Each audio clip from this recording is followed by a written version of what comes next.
पाहत आहात लोकहित news channel आवाज सर्वसामान्य जनतेचा। आज आपण उभे आहोत पंचायत समिती उमरखेड येथे आणि पंचायत समिती उमरखेड येथे उंचवडातील शाळेतील जिल्हा परिषद शाळेमध्ये एकही शिक्षक नसल्यामुळे येथील शाळेचे विद्यार्थी व गावातील पालकवर्ग या पंचायत समितीमधील DO ऑफिसमध्ये आलेले आहेत आणि उंचवडा येथील शाळेला शिक्षकाच्या मागणीसाठी प्रहारने भरवली गट शिक्षण अधिकाऱ्याच्या कक्षात शाळा।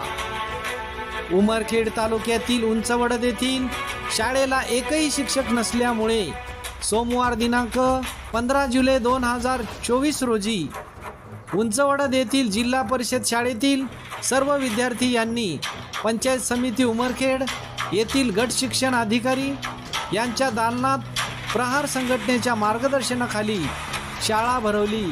या शाळेतील विद्यार्थ्यांना आतापर्यंत गणवेश व पुस्तकाचे वाटप झालेले नाही।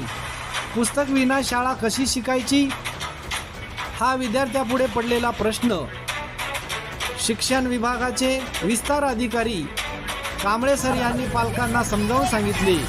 यावेळी उमरखेड येथील पंचायत समितीचे कर्तव्यदक्ष गट विकास अधिकारी श्री प्रवीण कुमार वानखेडे साहेब यांनी विद्यार्थ्यांची व पालकांची भेट घेतली व त्यांना लेखी व तोंडी आश्वासन दिले।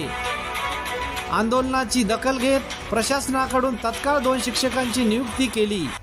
लोकहित लाईव्ह न्यूजसाठी विजय कदम।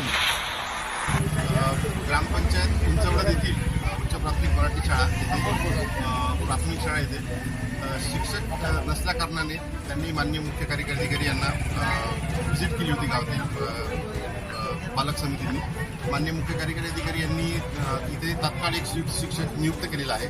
तो मारेगावहून त्याला रिव्ह्यू व्हायचा राहिला आहे, त्यामुळे थोडी अडचण झाली होती। आज मी मारेगावच्या पीओनसोबत फोनवर बोललो आणि त्यांना तात्काळ रिव्ह्यू करायला सांगितलं। उद्या ते शिक्षक आपल्या उंचवड्याला जॉईन होतील आणि एका शिक्षकांची उंचवड्याला नियुक्ती झालेली आहे, परंतु त्याचं डॉक्युमेंट व्हेरिफिकेशन राहिल्यामुळे तो इथे जॉईन व्हायचा आहे। त्यामुळे 2 शिक्षकाची तात्काळ आपल्या उंचवड्यातला नियुक्ती होत आहे आणि त्यानंतर पण जसे शिक्षक आपल्याकडे उपलब्ध होतील त्या उंचवडची पटसंख्या पाहून तिथे पण आपल्याला शिक्षक देता येईल। गट शिक्षण अधिकारी सध्या रजेवर असल्या कारणाने या विषयात मी माहिती घेतो लगेच आणि तात्काळ कारवाई करतो आणि उद्याच्या उद्या एक शिक्षक उंचवडला जॉईन होईल असं